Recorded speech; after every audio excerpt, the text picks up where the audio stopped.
What's up, ladies and gentlemen? It's Brendan and I'm B-Man X45, and today we're coming at you with another video. We have another Digimon discussion. We're going to be talking about the health of the game. We do these every, couple months, maybe like 6 months. We try to look at the game, see how things are going, and it seems like a perfect time to do that right now, right before Christmas, right before the end of 2025, to get into it and just see how we feel about the health of the game. Is it good? Is it bad? Does it need to be fixed? And, probably going to see a ban list sometime between February and March. So right at that point where what we think might be reflected in what Bandai thinks a little bit later on. So we're going to get into it. We're going to talk about it. We're going to look at several different things here and just have some fun with the end of the year and the Digimon card game. And hey, if you enjoy this type of content, be sure to smash that like button, comment down below. We love to hear your thoughts. Subscribe to the channel and hit that bell for notification so you don't miss a single minute of the fun. All right, well, we're going to start off. We're going to talk about the top decks. Of course, we talked about this before. We did our meta deck discussion. Hudiemon taking 5 spots in the top 6 in the last North American top 16. Jesmon GX taking 3, Royal Knights taking 2, CS Mastimon taking 2, and then a couple other decks kind of in there as well. And Rocks sometimes takes more, depending on the tournament. We've had better showings of Rocks as well. So Rocks is something that is definitely can take a couple spots, and then usually everything else is kind of like a one-off, and they always seem to change. Beelzemon's not always doing it. Crossheart, that was kind of out of left field, and same with 7 Demon Lords, but you'll have different other decks like a Leviamon deck or a Groundmon deck or a Gallantmon X deck. Some of these can take even first place. We look at this one here. Hudiemon didn't even get first place. It was the Royal Knights deck. But we're going to look at just kind of the generalization of all this stuff. BT23 was a very powerful set. Same with EX10 for the Rock Mineral Trait deck specifically. But BT23 was a very powerful set. There were cards that just, made certain decks that were doing all right in the format even better. We're going to start with Jesmon, of course, because this Jesmon has propelled, it's just really propelled the deck, the Gankoo Turtle deck, to new heights because of how this card works, because it has Rush, because it has Alliance, because it summons you at least 2 targets, like either a Sistermon and a token, and because it helps you do the Gankoomon Turtle even better.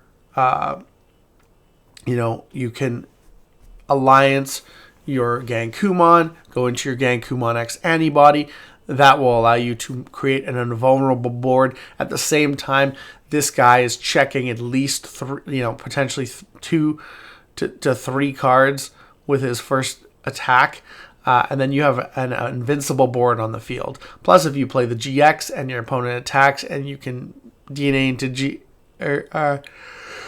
Blastase into GX, can be really bad for your opponent. And the fact that it's easy enough to put a new Gankoomon on the field the next turn is pretty scary, and just create even more invulnerability.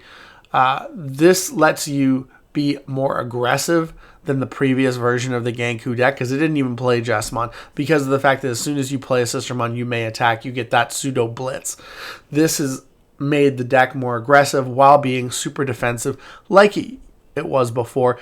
And just the fact that it's really easy to go in, and the fact that it has that Rush, you have your opponent hard playing, slamming down the level 5 a lot of the time, because there's different ways to go into this.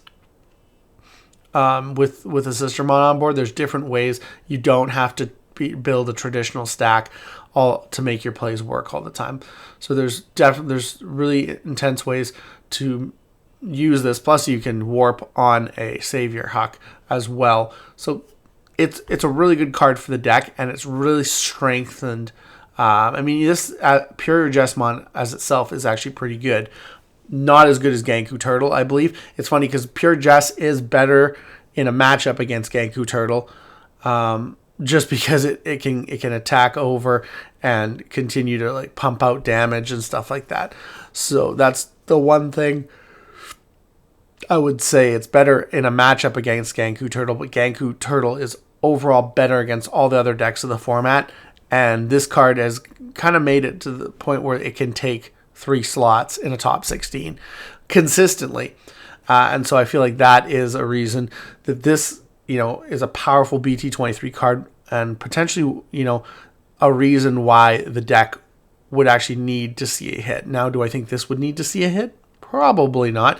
I think the Gankoomon X-Antibody is more of a threat because of that invulnerability, but this card makes him more of a threat. So I definitely think that this is something on BT23 that really changed the meta. I don't know if it was for the better, because Gankoo Turtle not being able to interact with your opponent because of a vulnerability is kind of conducive to gameplay. When you absolutely can't do anything, it creates for bad gameplay, and Gankoo X-Antibody creates that instance where you cannot do anything. The only thing you can do is potentially attack over your opponent's monsters, and it's just, it can be very, very it can be very scary. So I would say this is a card that really propelled that deck to those heights. So you got to be careful to see what happens in the future, because if this deck keeps taking consistently 3 or 4 spots out of a top 16, I definitely think there will be something that gets hit. And I don't necessarily think that it's good for the health of the game, the playstyle of Gankoo X-Antibody. So, but that's just one card. Of course, we have other cards in the set here that really play a role in the game. We're talking at Mastimon stuff. So you got Angelomon. If we come over here to the end, we have Mastimon here. Mastimon with its ability for partition barrier, playing level 5 or lower purple, and then trashing the card of both players' security cards so that they have 3 left. And then when your security stacks are removed from, you may place 1 Digimon as the bottom security card. So that's really powerful as well. I would say like Mastimon is doing a lot better. It is definitely more competitive in the format than it has ever been, I really want to say. I don't necessarily, it gets some multiple top spots to varying builds. I don't know really if this is a bad thing. It seems to get multiple spots. It's an expensive deck to build. Mirror Eyes are expensive, so that limits the player base as well. I don't necessarily think that anything in this deck is super oppressive.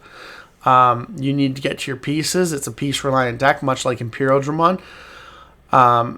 And it's not as consistent as Imperial Dramon was back before it got hit. It's just not as, it doesn't have that consistency in getting to its pieces as easily as that deck did. It's a little bit more chunky, and you have to have certain tamers on the board in order to make your combos work, or they don't.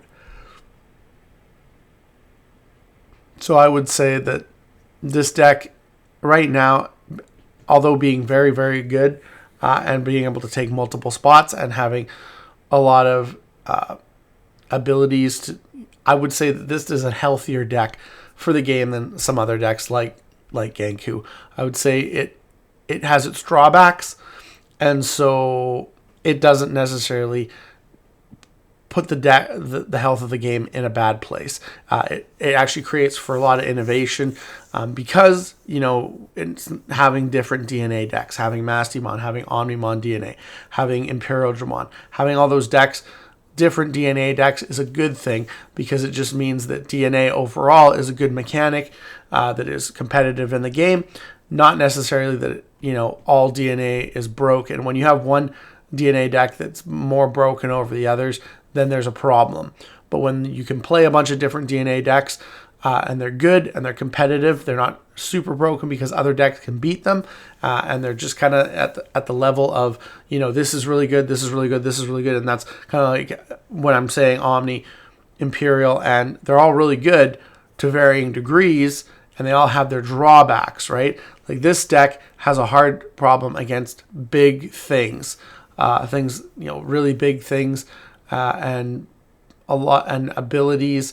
Spamming the board is really hard against this deck because if you can't just ignore it and go for security, this deck's not going to win you the game. It's not going to win you the game. It doesn't have any end of turn attacking abilities. You have to maintain memory, so you need lots of memory or to be able to play cards for free, which this does very well. It plays cards for free very well, but you have to be careful because you just don't have a ton of memory with this deck, and you rely on your tamers really heavily. So I would say that for the game, I don't see this getting hit in any way, just because I don't see it being as oppressive as other decks, which brings us to potentially, Hudiemon, which we have here. We have a Hudiemon deck, and this is one of the ones that topped here, and a lot of the Hudiemon decks are the same. This is Hudiemon Loop, which is a little bit different, but your level 4 lineup is generally the same, although the tamer lineups vary as well. So Hudiemon relies on this card as well to loop your opponent and to be able to potentially OTK in one turn. The loop is intensely good and potentially consistent, just being able to DNA Digivolve to restand your Digimon. You already have Alliance on Hudiemon, and Hudiemon summons you out multiple Digimon, especially if you have this guy Chitose on the field. It can continually pump out this, you bounce this card to play it and play another Digimon. Playing out level 4s, allowing you to DNA really easily, to Alliance, to get 2 checks, and then to DNA again, and then use the ability of the CS rookies to put that Shakuamon back underneath the sources and have a restand your Hudiemon for another swing at 2 checks. So it is very consistent, very, very good. And you also got Paildramon, which can get 2 swings, and because of things like the new Angemon, you got barrier, so even if you're not as big as you need to be, you can protect yourself against attacks by sacrificing security. So it is a really, really good card.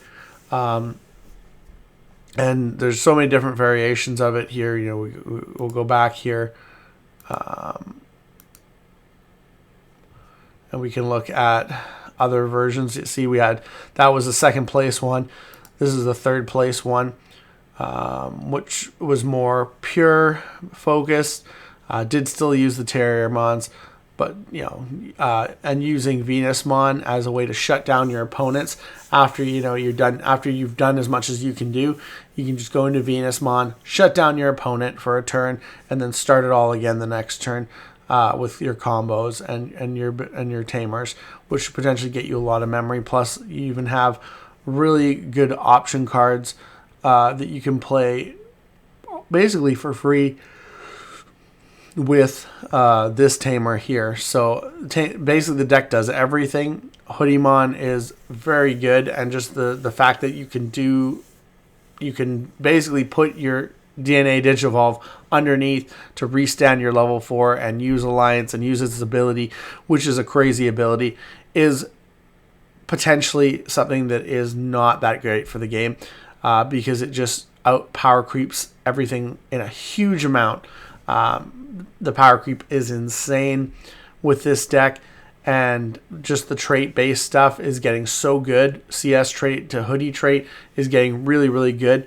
Now, and one thing I don't see is I don't see it being outpowered by BT24. I'm looking at the Time Stranger traits, and there's some good stuff, and I think the Jupitermon deck is getting better and better by the day as we get more, cards. We just got the Elecmon reveal and the Sunomon reveal, which is going to be for that line.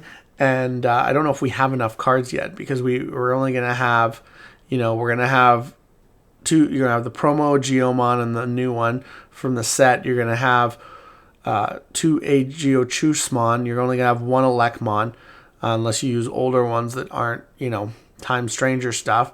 So I feel like your card pool is going to be limited still, even with Jupitermon.